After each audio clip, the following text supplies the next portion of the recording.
So guys, you wouldn't believe it, I am walking.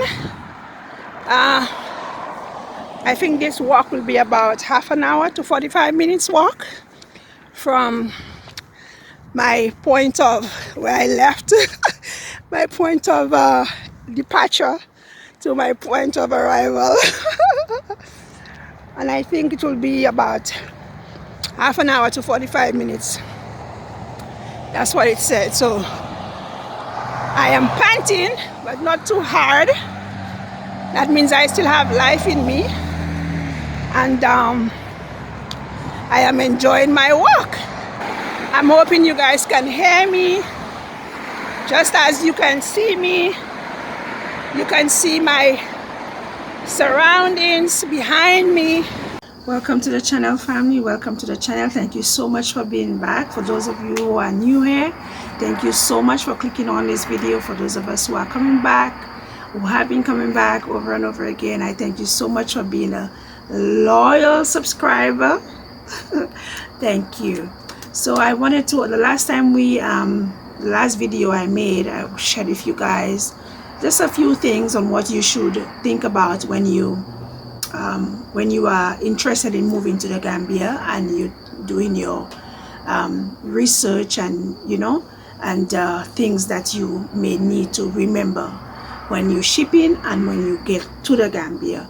Today I wanted to share with you guys some of our processes that we did when myself and my family, were moving to the Gambia. So first of all, I always share this with you. I always say, do your research, do your research, do your research, do your own research. Don't solely depend on what you hear from me or solely depend on what you hear from anyone on YouTube. The experiences, they are the ones that you may need from us, but when it comes to doing your homework, things that you feel that, okay, you're not seeing it on YouTube, you don't want to hear it. I know it's better to hear experiences than to go on Google and to be reading up on something, right? It's better to hear someone else's experience, but I encourage you to do your research. So when we decided that we were coming, when we were going to be moving from Canada to the Gambia, we first we looked into was, of course, we did our research on many things. Then I had to find a shipper. So I found this young gentleman. We asked him about shipping. He shipped our stuff for us. Then when we got to the Gambia, we didn't even know that we needed to have someone in the Gambia. You need to have someone in the Gambia who has a TIN number and who also was willing to be able to have you use their name to ship your containers to in the Gambia, right? Because everything, their vehicles, their goods, everything will be on your name. So you want to make sure you have someone that is dependable, that you know that person, that your stuff is going in. Sorry guys, that your stuff is going to them. When you get to the Gambia, it is very much likely, I'm not going to say it is not, it is very much likely that if you don't know whoever you send in your stuff to, that your vehicles in there will end up becoming, okay, let's say that you send your stuff to me. I am in the Gambia, I have a TIN number, and I said, no problem, send yours, you can send the container on my name. When your container gets to the Gambia, it's no longer registered in Canada or in the States or wherever it is that you're coming from. Your vehicles are, it's like brand new vehicles, they have no ownership on them, nothing. So whoever name that's on the container, that's the owner of your goods and your vehicles. Don't forget that, guys. So you need to make sure that you know that person that you are sending your container to, because everything will be on their name. So when the container gets to the Gambia, they have to help you clear it. They have to help you also go to the agent who cleared our container. He's the one who helped us change the names from that person's name back to your name, because everything, as I said, your goods, your vehicle, the entire container is on this person's name. So you have to be able to transfer your vehicle from their name back to your name. If you are selling the vehicle, then from their name to whoever it is that you are selling it to. So that's something that you must always remember when you shipping your stuff and it gets to the Gambia. Whoever person that you use to ship yourself to, the goods and vehicles are on that person's name. So you have to do your due diligence as to who you are asking to be your to-go person, so they are able to give you back your vehicles and your goods. Sometimes I make fun of that and I say, there was one family, I said to them, you know that all your goods and your vehicles are mine, right? When you get to the Gambia, you have nothing. It was just a joke, but definitely, guys, that's something that I want you guys to remember. And I don't have much time on my video. Oh my God, it's gonna be, yeah. So when it gets there, that's the second thing. So we shipped our container with a family that we already knew from the Gambia. They were from Canada, but they had moved prior to us moving. And then when we got there, they were helped us clear our stuff and so on. They were the one who introduced us to the gentleman that we cleared our stuff with, that I also used to help other families clear their stuff, right, with. So they are the ones that helped us. So when we got there, you have to, as I shared with you guys, you have to figure out whether you want to get a compound before you get to that. Guys, it's kind of overcast outside.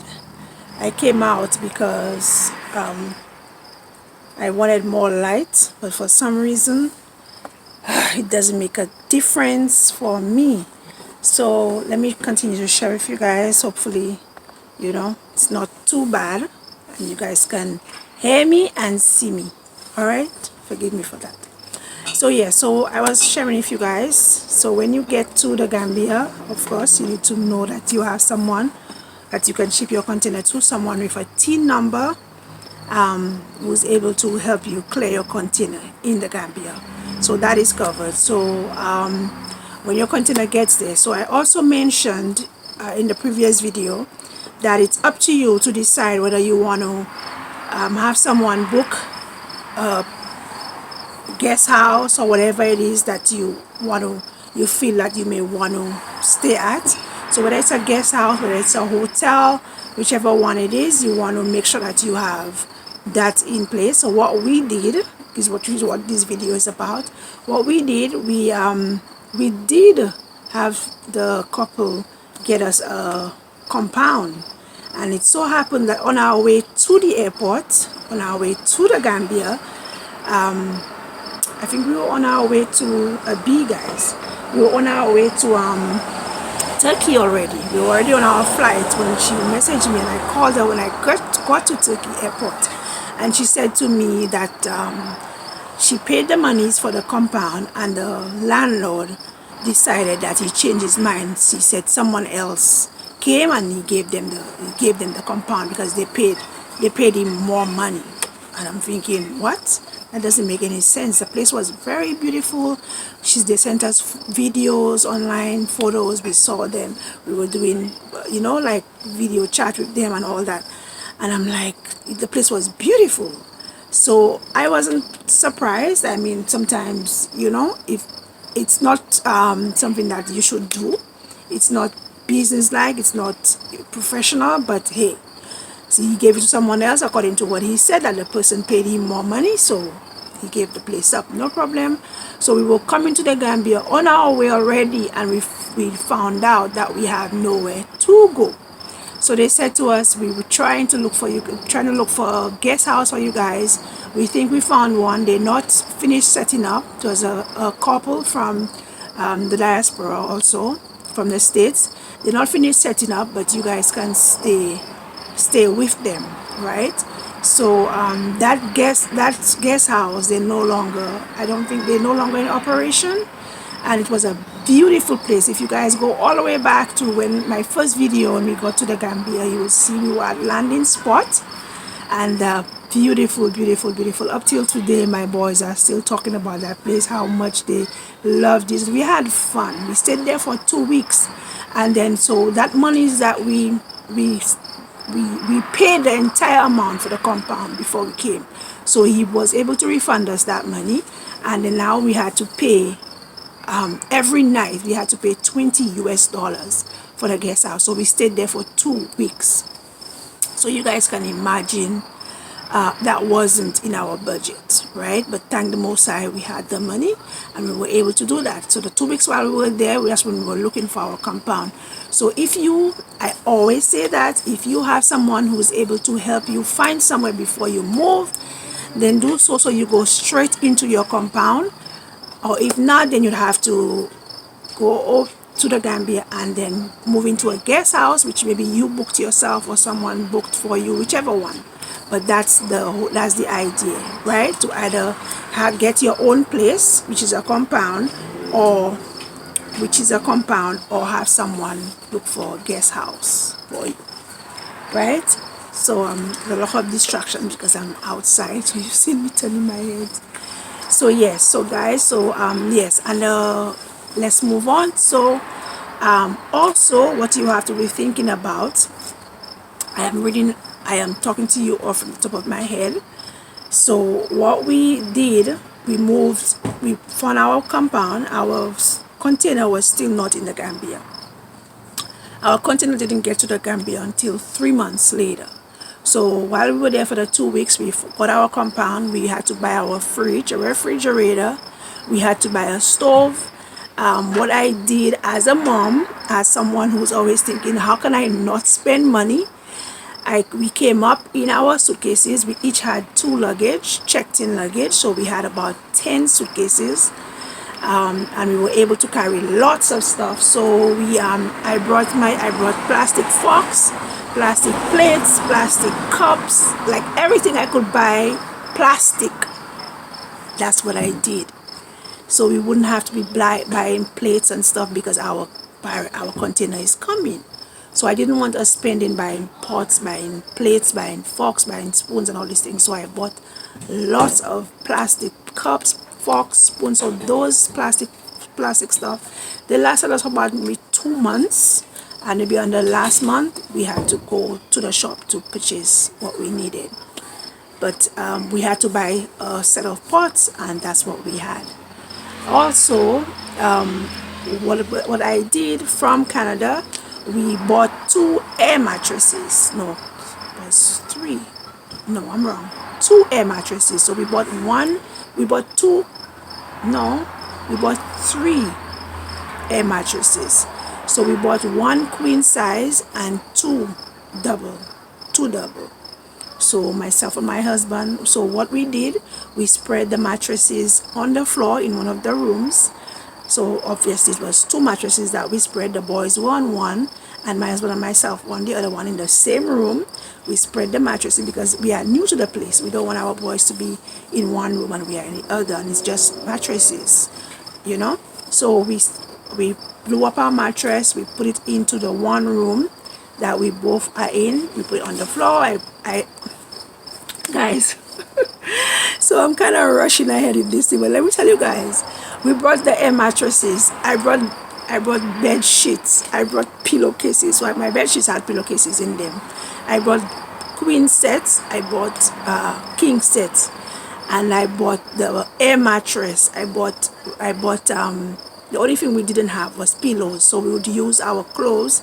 We put all our clothes together in put a few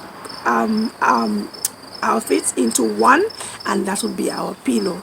So every day we would kind of change it. So if you want something to wear, then it is so funny now, and I feel so good just being able to, the things that you can do as you don't even have to be a mom to think about those kind of things that you can do to save money, because it was so interesting, the things that I did. So I brought them the air beds. I brought my bed sheets. I brought the plastic cups and plates. So everything I could think of that I can use, that I don't have to buy anything that I already have on my container. And we had the couple that were there, that we met there, that was in the Gambia, our friends. They lent us a few chairs. So we put the chairs in the front room, facing each other, of course, 6 chairs. And that's all we had. So we bought a refrigerator, we had a stove, we had a set of pots that we bought. I had my plastic stuff. We had our air beds and so on, and we had 6 chairs. That was all we had in the entire house for 3 months until our container came. And those 3 months were the happiest 3 months we had in the Gambia. After we left the guest house and we moved to our own place, 3 months of bliss. I didn't have to worry about stuff. I'm telling you guys, when we left the Gambia, when our container shipped, when we brought our goods to the yard, the yard for our container, when we finished packing the goods and we closed the container and we were driving home to an empty house. And that was I felt like a burden was lifted off of me, because the stuff was gone. We went back to an empty house. So while we were in the empty house, I'm going all over the place, guys. So when we went back from shipping our container, went back home to an empty house, all we had in there was, I had a baby mattress on the floor, and I put my sister gave me a fleece blanket to put over it. So that was our seat, not ours, it was the boys' own. If you guys remember, you guys can go back to that first video before we left. And we had our suitcases in the corner. We had no chairs. We also had 2 mattresses upstairs that we had, old mattresses, so we knew that we wanted to throw them away, because we bought new mattresses for the Gambia, so we knew we wanted to throw the old mattresses, so we had those ones. We kept them, and then when we were leaving, we have our son, who stayed in Canada, we had him throw out all the stuff that we didn't want and we were getting rid of. We had him throw it out. But I'm all over the place with this video. So yes, going back to the Gambia now. We got to the Gambia and we spent 2 weeks at the guest house, and we were in our compound for 3 months. No furniture, no bed, nothing, guys. All we had was 6 chairs that we could sit on. When our dinner was done, we could go and sit together on our chairs. At night time, we go into our room, we lay down on our air beds. We got up in the morning, we picked them up, we put them in a corner, sweep the place. The place was empty for 3 months, 3 whole months, and I am assuming my family was happy there too.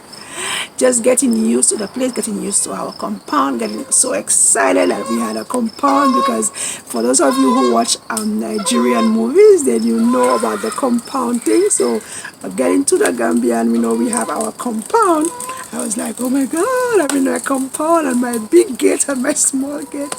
So it was so exciting, right? It was a really exciting time for us. And yeah, so let me continue, because I'm going all over the place. The video is already 11 minutes in and I'm all over. So after we did that, our container came. After 3 months, our container came. We went to the wharf, we cleared the container. The guy was able to take the entire container. He paid whatever we paid him. He was able to bring the container to our compound on the truck, and also have guys offload our containers, our stuff into the house, whichever room, like everything was done proper. And when the stuff came now, I'm like, oh my God, why did I bring all this stuff?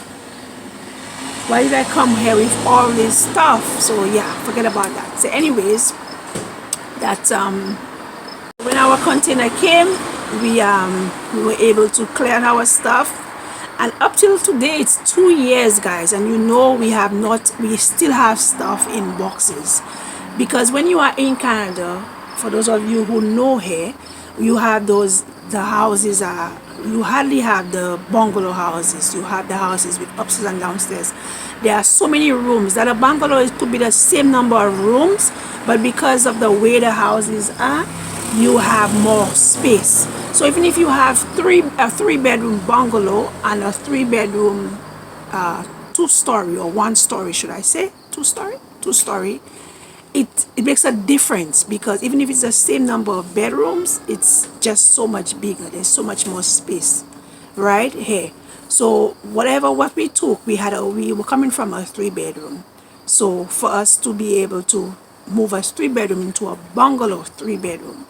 We had very little space, so we up till today we still have stuff in boxes all over the place, right?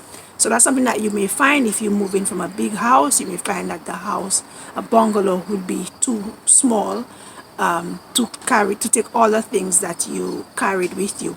But if you, like some of you who may decide that you're not going to be shipping anything, you're going to sell everything off and just come with what you have on and your suitcases then, and start over again, and that's something different. Then you know exactly how to, buy stuff and know what to buy and what not to buy. And it's so liberating. I am telling you, it is so liberating when you're able to move and not have to carry all those things, like all this stuff. Because you really, when you get to the Gambia, right guys, when you get to the Gambia, I'm sure it's not just the Gambia, when you get to the Gambia though, you realize how much you don't need all the stuff that we have in the West. We work so hard for all these things, right, which people don't understand. We work so hard for those things. We work so hard for the vehicles that we have. We work so hard for all this material stuff. When you move to the Gambia, when I finally stepped into the Gambia, into our house that we stayed in for 3 months with no furniture, I began to realize you really don't need, or we really don't need all the stuff that we are carrying around with us. Because if you are here, you move from house to house. If you are renting, you move from house to house, apartment to apartment, with a whole heap of stuff. A whole heap of stuff, and you keep moving from house to house, year after year, year after year. When you move over there and you realize, why I don't need all those things. I can actually survive with very little, and I'll even be happier and more freer. Guys, it was so liberating. I am running away from what I'm supposed to be sharing with you guys. But yes, I really wanted to share those things with you guys. And yeah, so that's what we did. And so we moved into our compound and we were able to settle. This dog is pretty. Did I see the dog?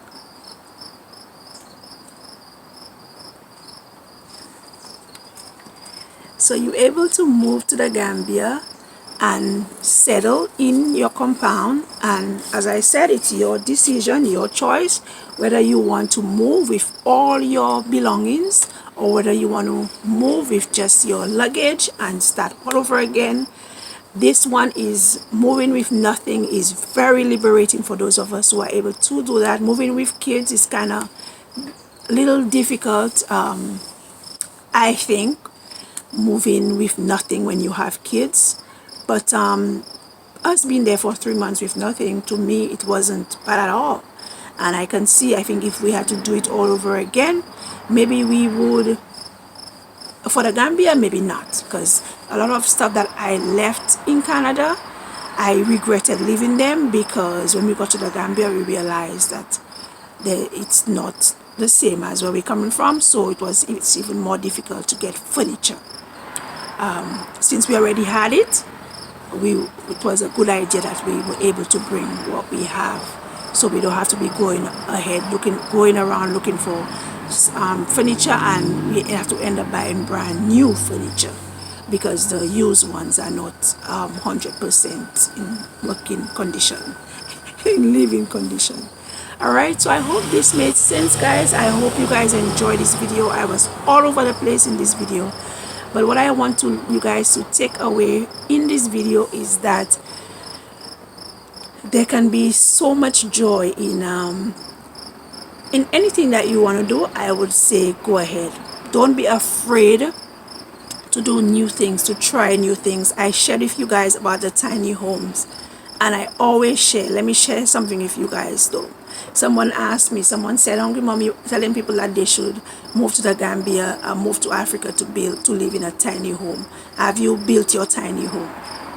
So to this young lady who asked that question, no, I haven't, which I did mention. in that video and also before. We have not started building, but I always try and convince, the same way I was able to convince my husband for us to move to the Gambia, I'm trying to convince him for us to build a tiny home. But we are all different. As husband and wife, we have different wants, different needs. We see life differently. I love simplicity. I love countryside. I love simple life. My husband is a city guy. He loves big things. He loves a big home, 3-bedroom, upstairs and downstairs. That's what he loves. And so I don't think we'll ever come into agreement with us building a tiny home to live in. So that may not be my something that I will be able to do, being with my husband, because that's not his decision. That's not that's not the way that he wants to live. He wants to build a normal home. But definitely we will not be building one as big as I said, 3, 4, 5 bedroom. We will be, whatever we build will be very simple, and I will be sharing that with you, because as soon as I get back to the Gambia, we have our plans for us to start building. So I'm excited about that. And then I will show you guys, definitely I will let you guys see. You guys will see what we build, and of course we'll be showing you guys so much on our building journey. So yes, so answering this young lady, tiny home is what I would love. And I did tell him, even if we do build a big place, I would love a tiny home, a round house or a small one, a small house, even one that, you know, it could be a guest house or something. But I am really into the idea of tiny homes. I am really into this lifestyle of tiny homes. But as far as my family goes, that may not be something that my husband wants to do. If I was single, yes, definitely. Even if I had to build 2, 3 tiny homes, I would. But I am not single. I live with a man who has his own mind and his own mind and his own idea as to what he wants, and I cannot push my idea and say we should be living in a tiny house and force not even my boys want to be in a tiny house. Not even my boys want to be in a tiny house, but I did tell them that I will be building my tiny house outside of the whatever it is that they want to be building. So it's me against them, in a loving way, of course. In a loving way. They want their own room. My DNL, the older one, he wants his own room. He doesn't want to be in the same room, on the same bed with his brother.